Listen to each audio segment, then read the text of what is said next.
Welcome. You can sit over here. These folks are sitting back here.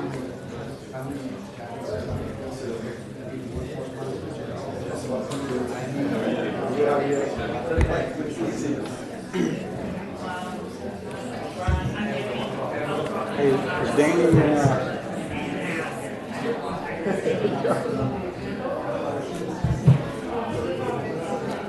Jeff, is Danny and Cliff going to be here?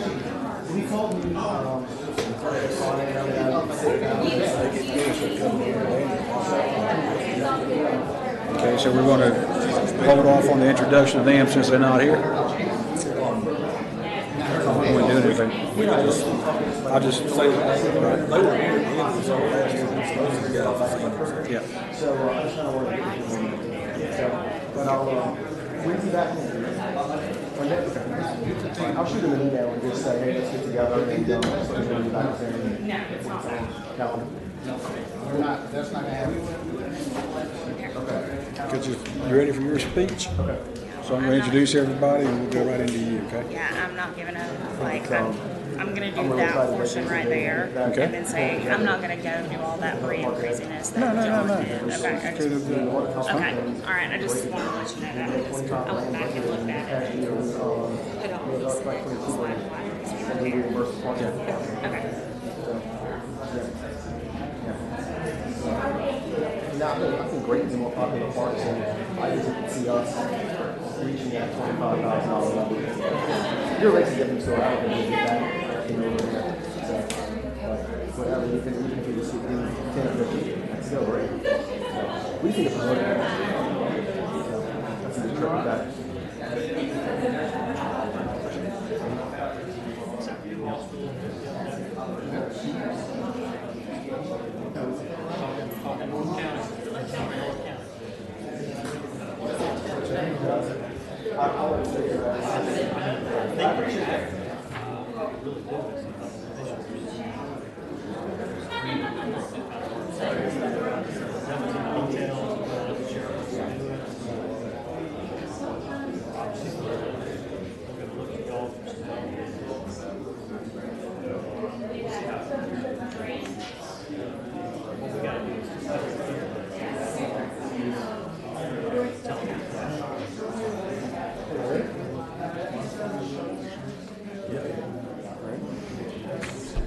Good afternoon, everybody. Appreciate your attendance at the 2017 preseason beach vendor meeting. My name is Brian Kellenberger. I'm the Director of Beach Operations. A few people I'd like to recognize here in the room. Commissioner Tony Anderson, District 5 County Commissioner. Matt Allen, Florida State Park System, Graton Beach State Park Manager. Jeff McVeigh is Beach Code Enforcement Manager. Junior Taunton, Beach Code Enforcement Officer. John Callens, Beach Ambassador. Captain Audie Rowell, Walton County Sheriff's Office. Sammy Sanchez, South Walton Fire District. Jessica Highnote, South Walton Fire District. Jay Tusa, our Executive Director of Visit South Walton, Walton County Tourist Development Council. David Vaughn, South Walton Fire District Lifeguard Manager, and his associate Luke Turner. So appreciate all y'all's attendance today to learn about beach vending and what we expect for 2017 season. Before we get started with ordinance discussions, all that, Kelly Carter with Visit South Walton is going to give us a little bit on the safety program we have.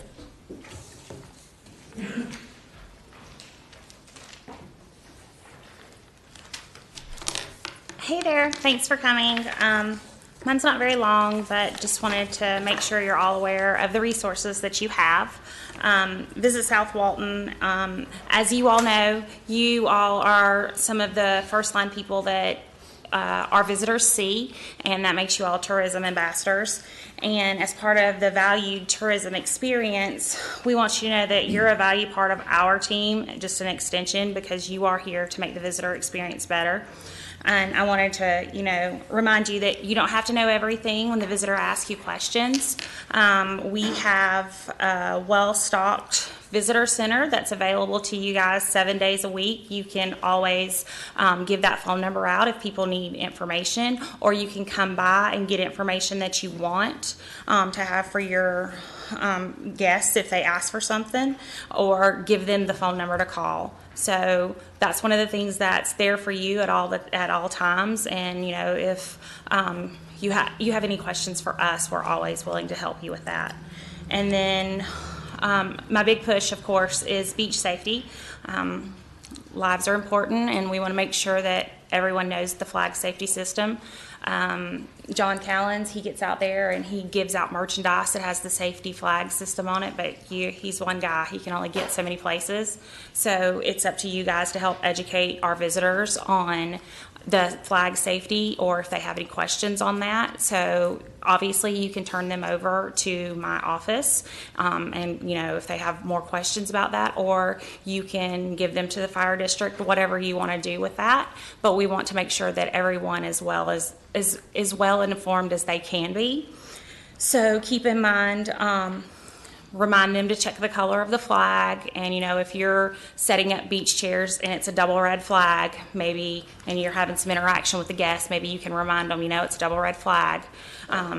Or if it's just a red flag, some people have absolutely no idea, but at the toe of the dune, there's always signs that tell that, correct, Brian?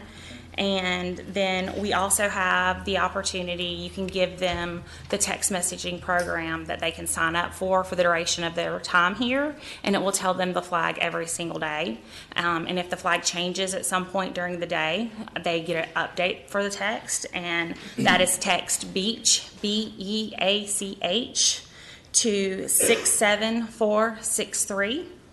And that's universal. They can do that however, and they can continue to get it every day, or they can say Monday through Friday. So that's a very good asset out there. And just remind them at the front, at the toe of the dune, there's some signs that tell them where they are, because a lot of times if you're a small beach access, you're just like I'm at Seagrove access, you don't really know where you are. But those signs have addresses on them, and that will help keep them safe if they need any attention of any sort.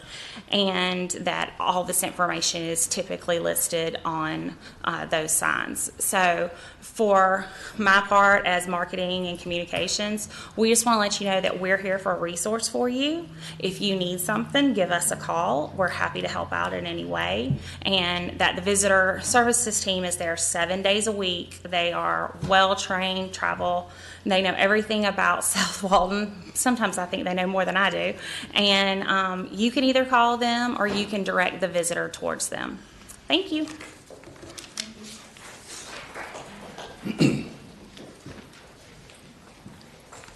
Thank you, Kelly, for coming over and taking that spot for us.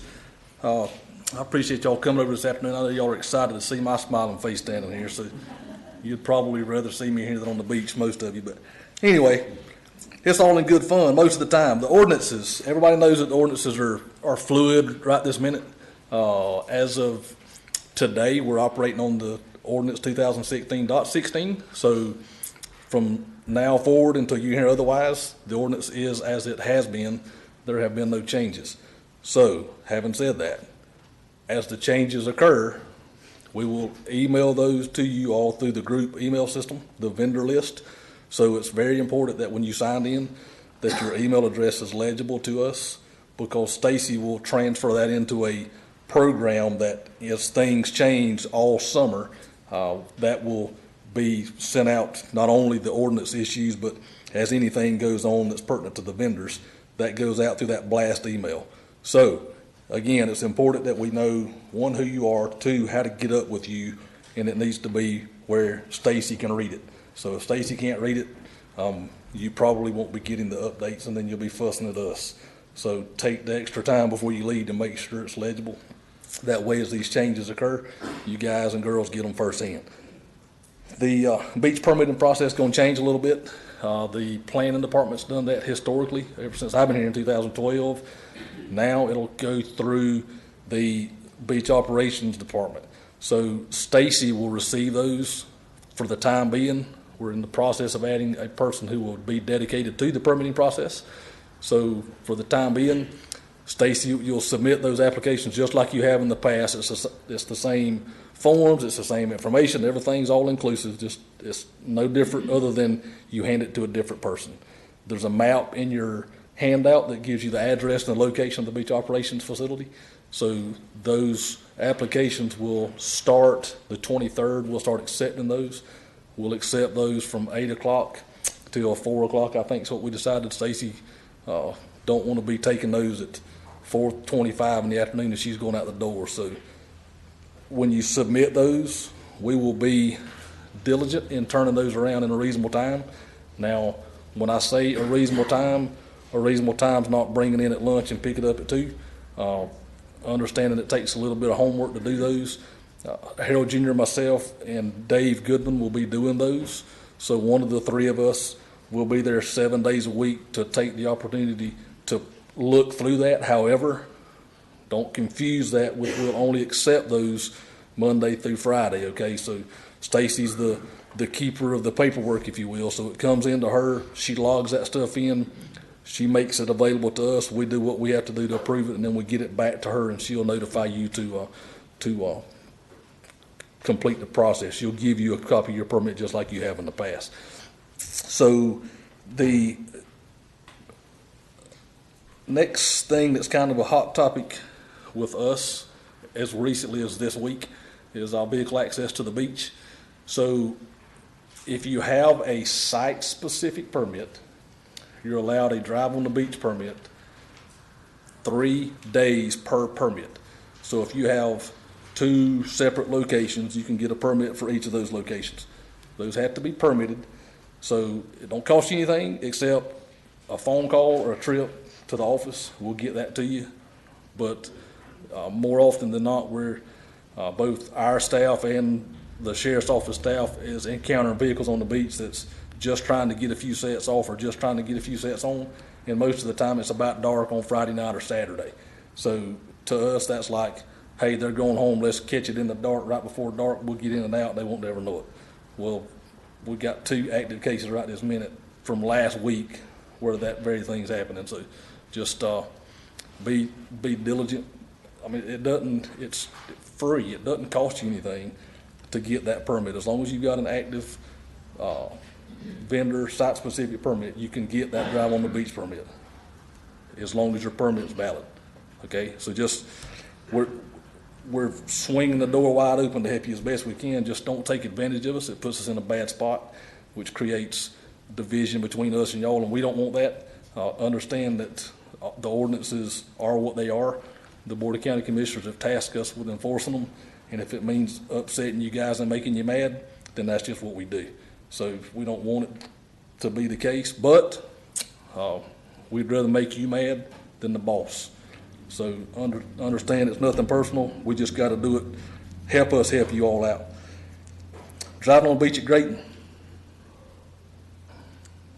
Nobody shot at me, so maybe we'll be all right.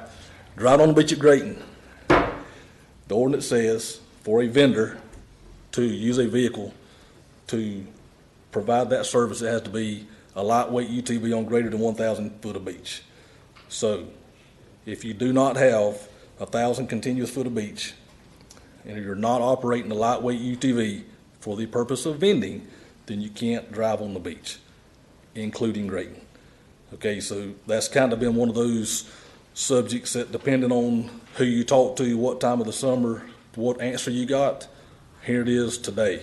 If you don't have a lightweight UTV and 1,000 continuous foot of beach on a site-specific permit, you cannot drive on the beach for the purpose of vending. Outside of what? Your 3 times beginning and ending for putting stuff off on the beach, but you get what for that? You get a permit. So that don't cost you anything, it's free. So let's to make sure that everybody hears it up front. You can't drive on the beach at Grayton for the purpose of vending because it's not allowed by the ordinance. So, storage at the toe of the dunes, if you store an equipment at the toe of the dunes on a site-specific permit, we want it to be in a box. We want it to be aesthetically correct. We want it to be contained. We want to not have to pick up stuff that's been jacked off your pile at night and call you and write you a ticket because we found your stuff set up on the beach, and we have to decide, okay, did somebody snipe your stack or did you just leave some stuff out? So it's easier on a site-specific permit to contain that stuff in a box. That's what we encourage you to do. The ordinance does not require you to do that. It allows you to do that. And me personally, I feel like it'd be a benefit more than not. I mean, I think you guys that use boxes have heard from us far less about finding stuff on the beach than the guys that don't use boxes. So just take that into consideration. If you're storing equipment at the toe of the dunes as a delivery permit, specifically on public beach locations, it has to be removed at the end of the day if it's not rented the following day. So we understand that checkouts is on Saturday. There may be some chairs around on Sunday, but if they're there on Monday, they've been there too long. I mean, so if you know you got rentals happening on Monday, we got plenty to do besides chase 2 or 3 chairs here and there. But what we're finding is stacks of 8 or 10 or 12 that half the stacks being used this week and 2/3 next week, but they're never all used. So if they're not rented the following day, just pull them off the beach. That'll help us get some complaints off of us, and that'll keep us from aggravating you all about it as well. Parking lots and vending. The parking lot is not authorized for vending under your vending permit. Your vending permit allows you to vend on the beach. By definition, is the area south of the permanent vegetation in short. So anything south of the vegetation is where your vending permit takes place. Anything other than requires a special event permit. Even if you got a special event permit, you still have to have a vending permit to vend on the scenic corridor or any county right-of-ways. So if you're on a county right-of-way or a county parking lot that adjoins a right-of-way, then you have to have not only a vending or a special event, but a vending permit that has to go through the planning department. That ordinance is not, that's addressed not in the beach activities ordinance, it's addressed in the other areas of the, say the word, land development code, thank you. So if you're cooking, selling hot dogs, selling bouquets of flowers, selling paintings, whatever it is that you're vending in a public parking lot, specifically those maintained by the TDC, then that puts you in violation of the land development code. Complaint forms.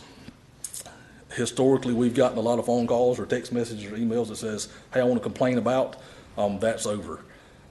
The complaint form, as recently as today, has been approved to go on the website. So we will be sending through that email list a link to the complaint form that you can pull up on your smartphone, your iPhone, your laptop, your desktop, your whatever method of communication you have, and fill out that complaint form. And when you do that, it'll drop it in a box that is a Beach Code Enforcement Administration folder.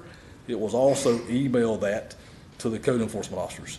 So what that accomplishes a couple of objectives. One, it helps us to capture the complaints, because if somebody texts me a complaint and I'm off and I text it to somebody else and they don't get to it, it doesn't get captured. So you fill out the complaint form, the complaint's captured, then the action in turn is captured in our access program, which is our database that we keep our cases in. So if one of the guys answers the telephone and say, hey, I got your text, but go to the website and fill out the complaint form, then if we don't get it through a complaint form, then as far as we're concerned, it's not a complaint. So we will take action on complaints received through the proper channel, which is through the complaint form. Okay, that'll help all of us. That'll help us to capture the accurate data on the complaint.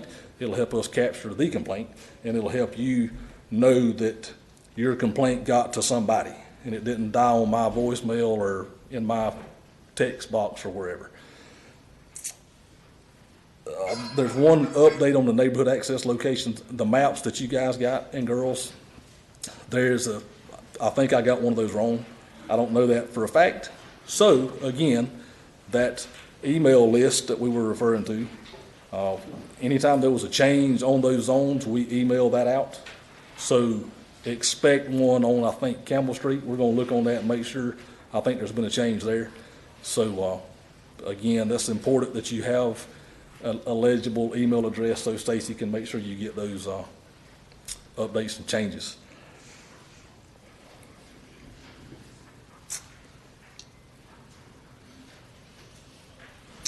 And I think that's all I got. I'm out of stuff to say, so thank y'all, appreciate it. If we can help y'all, by the way, we make sure and get a card if you don't already have it, so you can call us if you need something, and we'll have that conversation. But if it's a complaint, do the complaint form. Yes, sir. Sorry, Chip. Yes, sir. My question being, and I don't even serve Grady Beach, but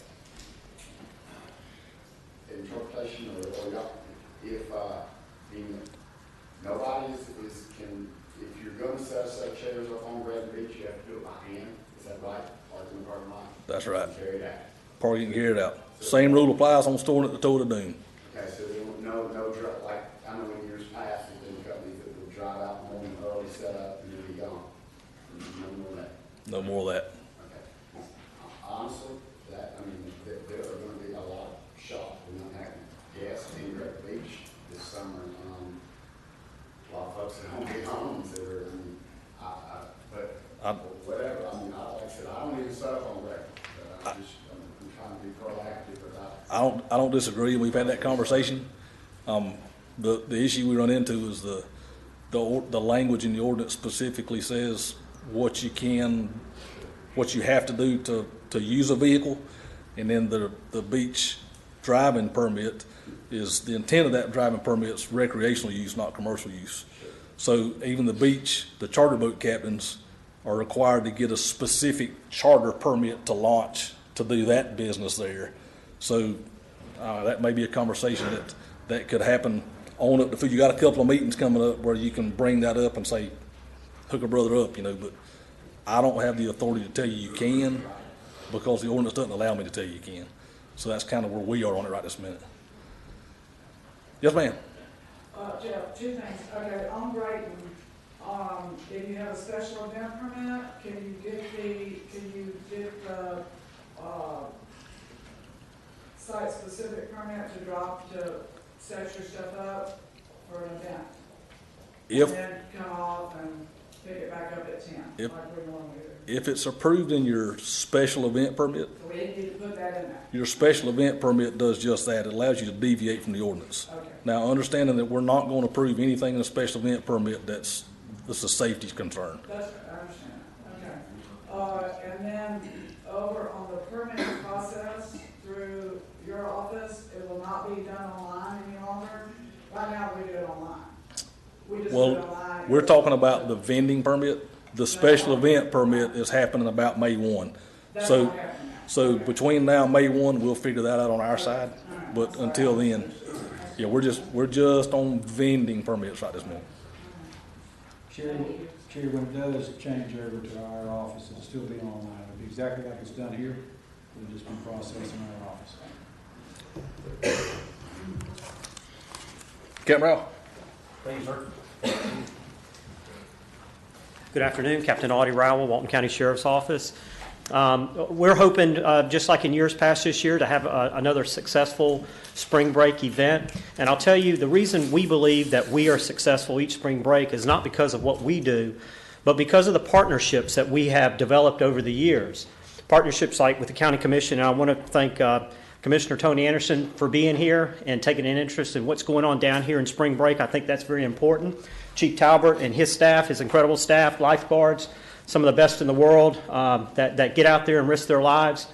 Jay Tusa and his staff with the TDC. But one of the most important partnerships that I've seen that have really developed over the years that really help us is you as a vendor.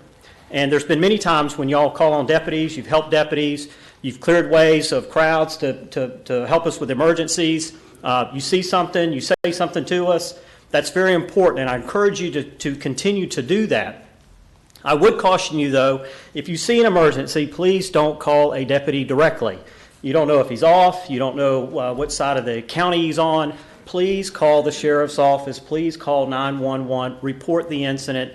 If you're there, the deputy gets there, you saw something that was important, please step forward, identify yourself, tell them you're a vendor, tell them what you saw. We're always looking for non-biased witnesses to help us with things.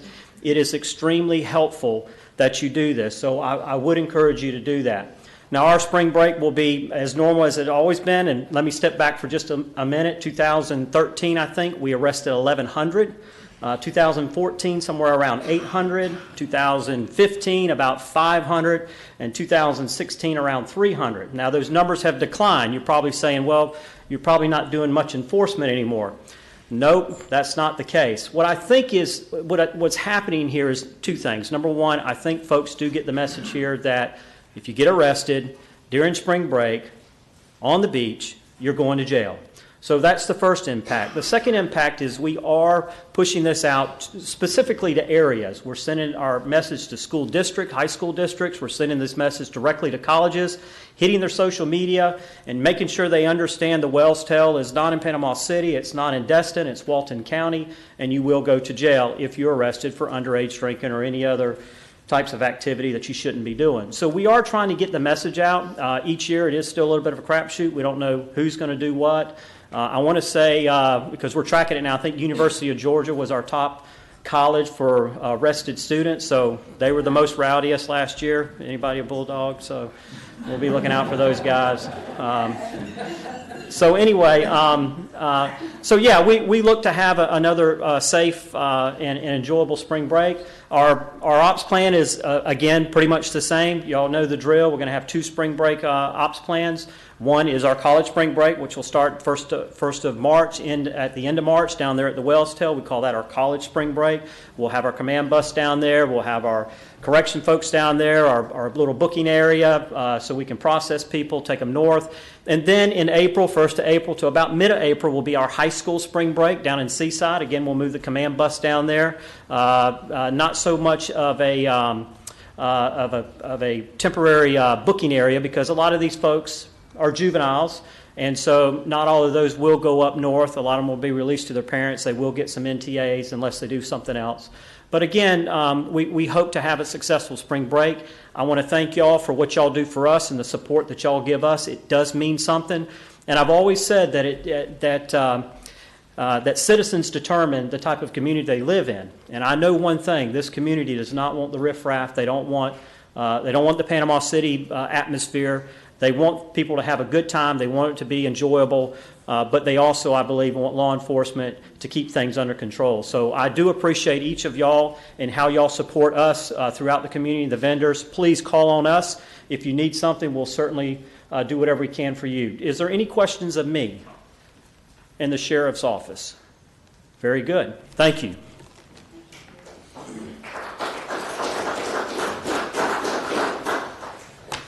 Good afternoon. I'm David Vaughn with the South Walton Fire District Beach Safety.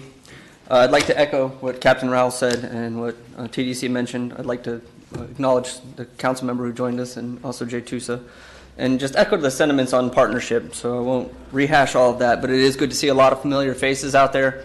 I just want to give you a brief overview. Like was mentioned before, our priority with beach safety is safety. Our approach is to prevent it, which means that our primary focus out there is educating people as to the flag system and the actual conditions as they are out there, so that people can come down both at the local and the tourist level and know what to expect from the waters that we all see every day. That being our mission, our season goes from March 1st through the end of September, and we will have some limited capacity in October. We'll be working with TDC on extending the season through October. I know a lot of y'all season go through October and beyond, so we should be supplementing that. We're also working on expanding our tower locations, and we are expanding our rovers. Right now, we've got a total of 11 locations between the 9, soon to be 10 with TDC. Hopefully, we'll be adding a location at Grayton. We already have roving there, but we hope to be adding a tower there in that area. We've expanded our rovers by 2. I got 2 supervisors and myself. Luke Turner, he's going to be a point of contact for you. If you don't already know him, please do get to know him. It'll be myself and then Colin Perlacki. We will be all over the beach. We've got 26 miles, and as to emergency response, I know that when I worked beach chairs over in Destin, you guys actually our front line, and we can't be everywhere at once. We're kind of spread out. So we know and very, very much appreciate what you guys do for us in both alerting and educating your patrons. And I do appeal to, for those of you who hadn't thought of it this way, think of your self-interest in getting your people educated so that you're not having to go into the water. We don't want you to, but we appreciate when you do have to. Or if you don't, same thing that was said before, don't call Luke or myself directly. Please just dial 911. We have our dispatch direct. Please just let them know. They will dispatch us. And then when we get on scene, flag us down, help us out, let us know what's going on. And that's always most helpful. As to the beach flag conditions, we will be doing those every morning we make our call between 7 and about 9:30. It will be up, and it usually takes us about 2 hours to get them all changed. So if you don't see them changed right away, don't fret. They're going to get changed. We try to get them done pretty quickly, and when we are fully staffed, it usually goes pretty quickly. We also make another reevaluation at 2 o'clock every day. And if conditions change, as we know they can very quickly, we will make that call. If you feel strongly about that, please contact the administrative office. Contact me. If you don't have the number, see me. Our point of contact is South Walton Fire District. Just call the administrative office and ask for me, and you will be directed to an interested party who can help you resolve that. Otherwise, that's about it from me. Do you guys have any questions for me? All right. Thank you.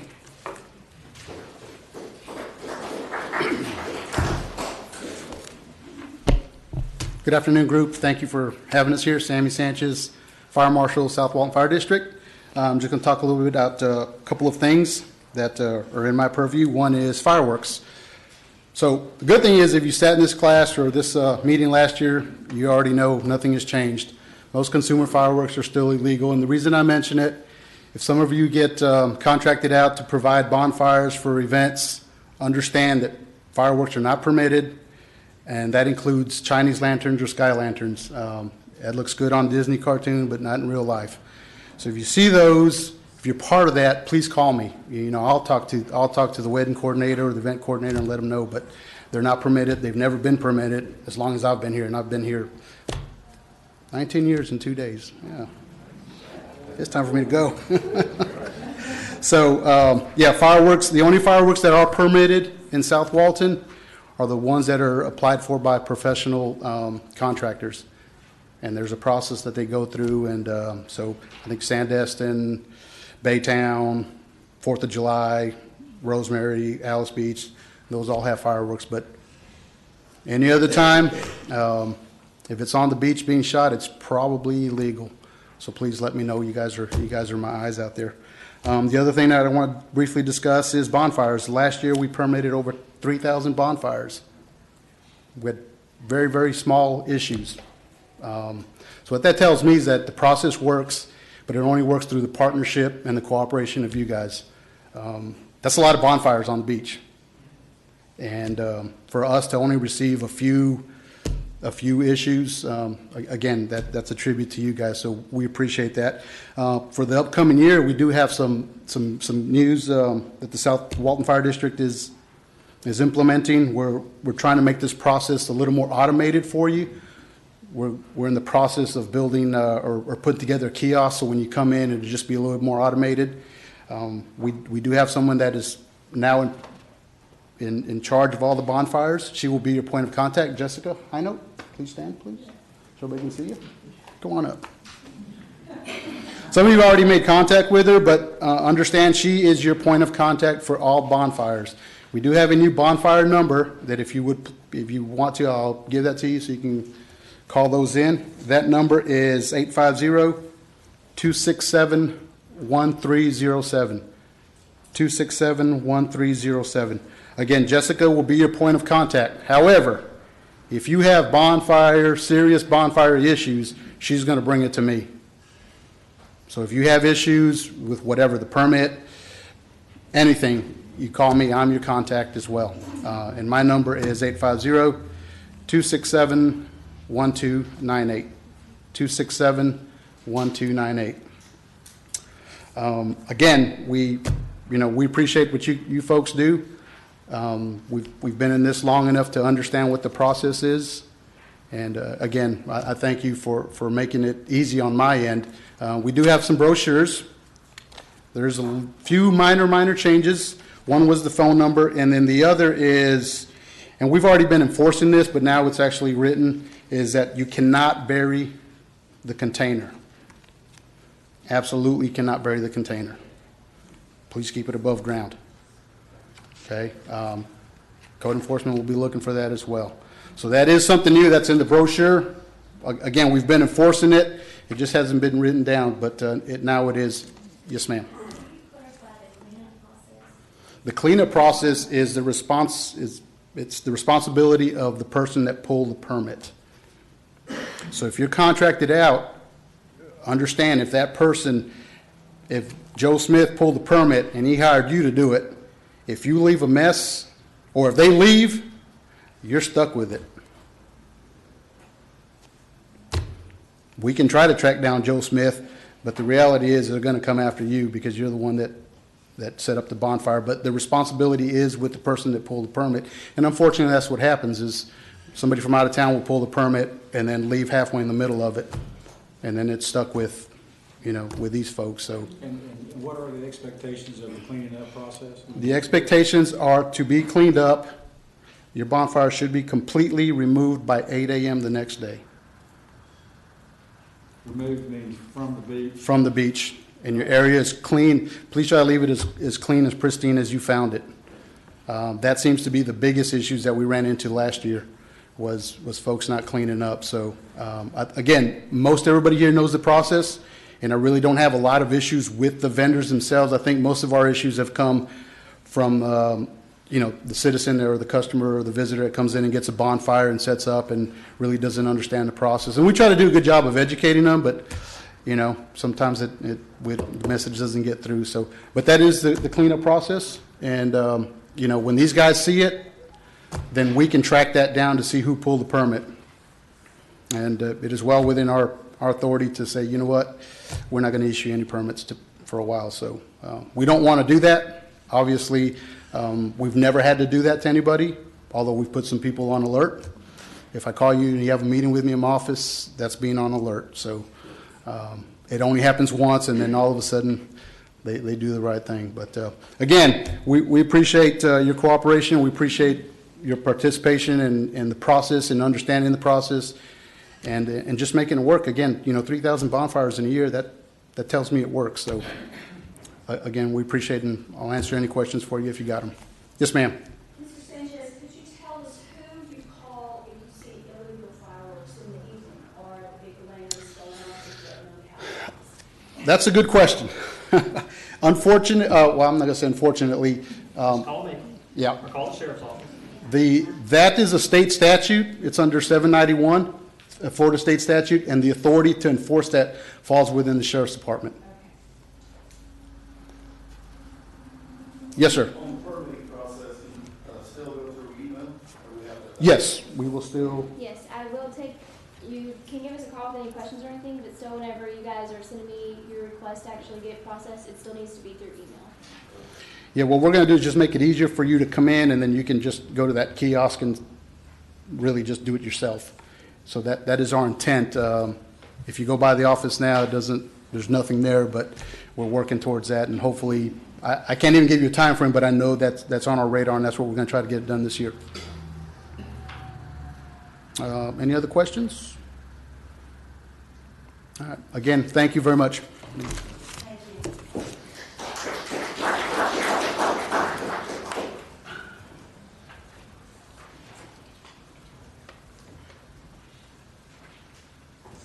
My name's Matthew Allen. I'm with the Florida State Parks, Grayton Beach State Park. But the thing most of you that vendor on our beaches, it's a butler system, basically. You provide a customer a service that they call you to set up. And all we ask is simply that you set up for that customer, deliver to that customer, and then take off from that customer. There's nothing to be left on the beach, nothing to be set up prior to the customer being there. If you're, it's just that simple. There's no driving on the beach, so everything is hand carried. If you have a situation that a customer asks you to do something and it's not understood, feel free to call and ask us how we can work with you to make that happen. That's what we're here to do. How can we make things happen for the customer? Our goal is that the customer gets excellent service, okay? And that's all we ask you to provide. So we might ask a little bit more of you, but that's it. There will be no driving on the beach, again, unless it's permitted through us. The state beach is separate from the county beach. I think everybody knows that now.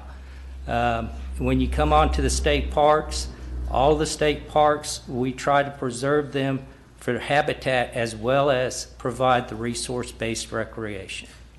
Do we have any questions? Thank you.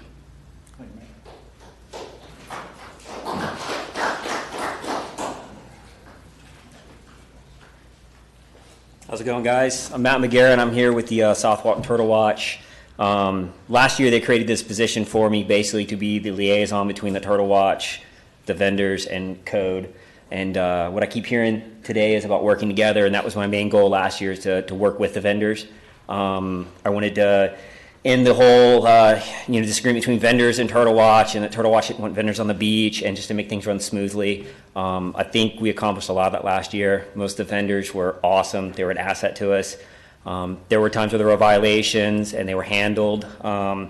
So I hope to continue this year, make it even better. For those of you who don't know me or know what we do, the beaches get walked every day starting May 1st through October 1st. We have set up a texting program, and basically it states it's either you get the turtle text or 7:30 is your setup time. I would say probably 99% last year, there might have been one or two instances where we did not get a beach cleared before 7:30. So for the most part, we got you guys on the beach early every morning. What I do need the vendors to understand is as the season moves on, the times will change. And sometimes there's mornings where walker to walker, the times may change between 5 and 10 minutes. You got to understand sometimes we may have a lady who's retired who's 65 years old walking a section, and the next day it's me. I may clear my beach a little before she does. So don't get reliant on I saw the walker. There was a few instances last year where vendors, the walker every day was coming by at 6:10, so we just set up. If that continues to happen, we could end up seeing the texting program go away, which I think would be a huge mistake. We need to keep that going. So please work with me. Also, the way it worked, man, is with violations. I get every violation now sent to me. I get a picture of the violation. What I've made sure to let the volunteers know is they are never to put your chairs, your logos, or anything about you on social media. It comes to me. I will directly call you. I will discuss it with you. We'll work out the problem, figure out what the issue was. And then I'll let code know about it if I need to, and then they handle it from there. I never dictate if it's a violation or not, neither do our walkers. I've also let the walkers know that they shouldn't be approaching a vendor and chastising or telling the vendor they've done something wrong. Also, though, I would like the vendors not to ever, if they see someone taking a picture, if you want to talk to them, ask them what's going on, fine, but as far as arguments taking place and arguments on the beach of who's doing what, it doesn't need to take place because the walker isn't going to dictate whether it was wrong. It's just going to get turned in. Most of you that I talked to would probably agree that any conversation we ever had was very friendly, very professional, and I think everything worked out pretty well. Anyone got any questions or complaints or things they'd like to see done differently or anything at all while I'm up here? If you guys want to write my number down, I would be a good point of contact if you guys ever do find, let's say, a nest, a stranded sea turtle, a dead sea turtle. You could call code, you can call me. My phone number is 706-442-8998. I'm up every morning. My wife's on the coordinator. She has to clear the beaches, so we're up 5 o'clock every morning getting texts from all the walkers. So it's never too early. Call me immediately. I'll answer my phone. Besides that, that's it. Anybody? Sure? Nothing? Good? All right.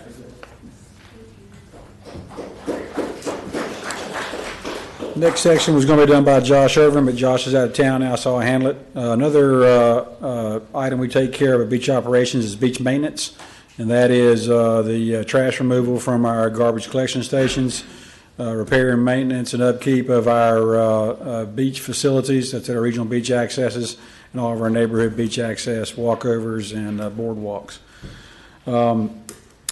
We do it 7 days a week. Typically, we're out there early in the morning with trash collection. We don't actually pick up off the flat, sandy portion. If it's large items that are obviously abandoned, we'll pick those up. Part of your responsibility as a vendor is to help us get garbage, like so for your section. If you can get it up to our garbage collection stations, be it loose garbage into the garbage bags or large stuff that is no longer serviceable, we'd appreciate it. We'll take it from there and get it off the beach. If you have any issues with stuff being left longer than what you think it is because we simply haven't recognized it as garbage, please give us a call at our beach maintenance facility. You'll probably get Stacy. Just give her a message, or you can catch one of our beach code enforcement guys, or catch one of the beach maintenance guys, and say, "Hey, this tent frame has been here for X amount of days. We don't think anybody's using it. You probably ought to haul it off." So, any questions about beach maintenance? Yes, ma'am. We have a hurricane or tropical storm, and there's, we have the accesses to go down to the beach. Let's say they got washed out. Do we call them? I mean, I've been here for the hurricanes before. We call the maintenance, let them know, because mine is public. Yes, ma'am. That it's. If they're a public beach drive on point, we'll take care of it. If it's a private one, yes, ma'am. You can call our office 267-4578, and you'll reach Stacy and relay the issue. Yeah. Now we, of course, we monitor when activities are happening before a hurricane. We get out and start removing our stuff from the beach, and of course, part of that is to make sure that everybody has proper access to and from the beach. Vendors also have a responsibility if a hurricane comes up and a notice has been given by the state, then we allow you to get on the beach to get your stuff off the beach, and we expect you to do that so we don't have it floating around as flotsam and jetsam. So you'll get those notices once again via email, mass notification of anything that is pertinent to beach vendors or people using the beach. So the dune lakes, when they open up and close off sections of the beach? Pardon me? When the dune lakes open up and they close off sections of the beach and the trash can't be picked up in that section? Well, it does hinder our ability to do that. We have other means of getting it. We have recently, last year we purchased some UTVs that do allow us to cross dune lakes a little easier than sometimes in our trucks. We've gained more property that eliminates the problem of being shut off from certain sections of the beach.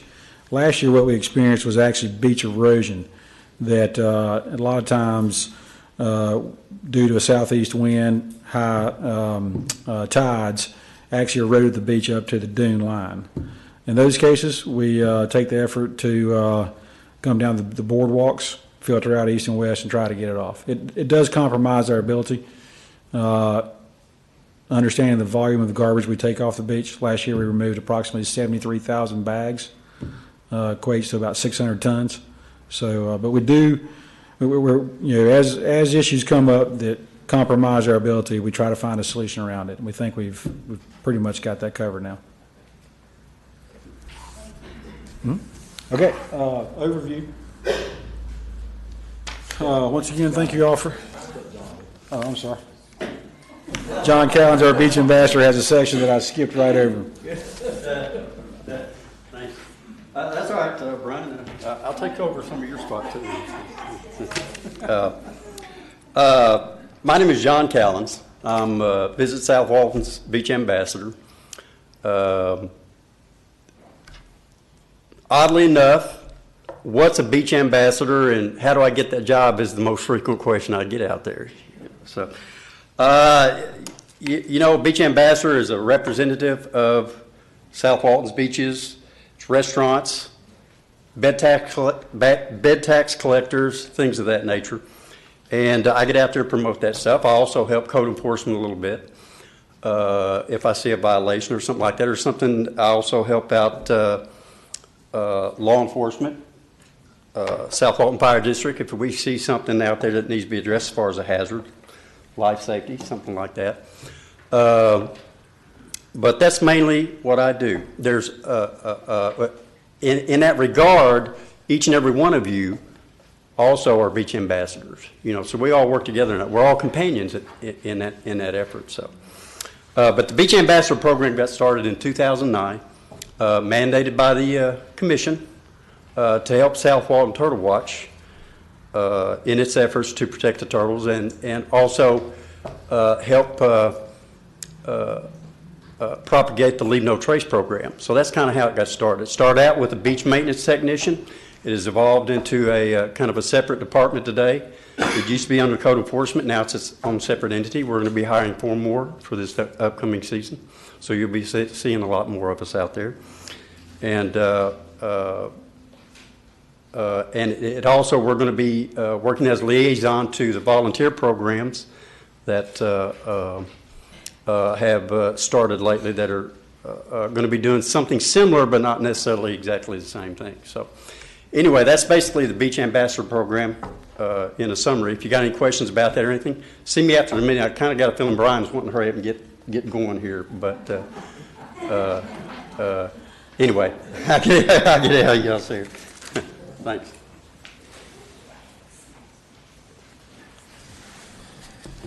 Jay, anything you want to add before I close? Okay. Like I say, once again, I appreciate everybody coming out today. As you know, it's required to get a beach vendor permit, so make sure you have signed in. Make sure it's legible so that we can have proper information. Most important for that is so that the notifications that do go out will get to the proper person and you'll be properly informed. A few things to go over. The complaint form will be on our website here in the next day or two. We'll advertise that out to the general public via several different methods, or mass emails, websites, local newspapers, and all that. So just be aware of that. Vendor zones, as you know, the vendor zones on the neighborhood beach access, public beaches associated with neighborhood beach accesses, they tend to move around a little bit at the first of the year as people become aware of them. I say people, the vendor zones on the neighborhood beach accesses are somewhat regulated by the upland property owner in accordance with paragraph D8 of section 2260. So just be aware that there'll be some information coming out. Last year, I believe about every 2 weeks we had a change, and we would submit the vendor zone maps, and they would go out to all the permitted beach vendors and really all the people that are on our beach vendor list. Make sure that when you're filling out your beach vendor application that you have all the information required by the application, and it'll get processed much faster. If we have to send it back to you because there's lack of information, it goes back in queue. And so just make sure to read through the application, make sure you have everything. If you have any questions about it, call us and ask us before you submit. And that way you can make sure you have it, doesn't get turned or rejected or turned around.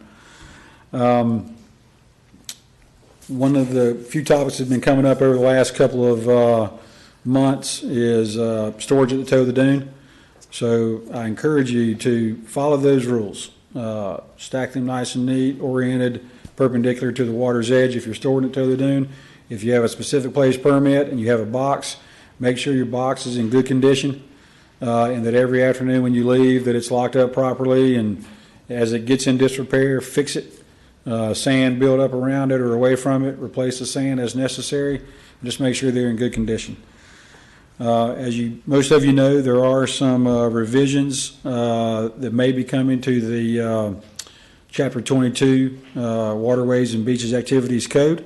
We have a meeting at 3 o'clock this afternoon. It's a special meeting for the BCC where the items that have been going through the system are going to be discussed and much discussion about them, and then some decisions made. Some of it might be sent back to various advisory boards and committees. But as members of the industry, I highly encourage you to participate in your local government activities. Where the decisions are being made that affect your ability to make money.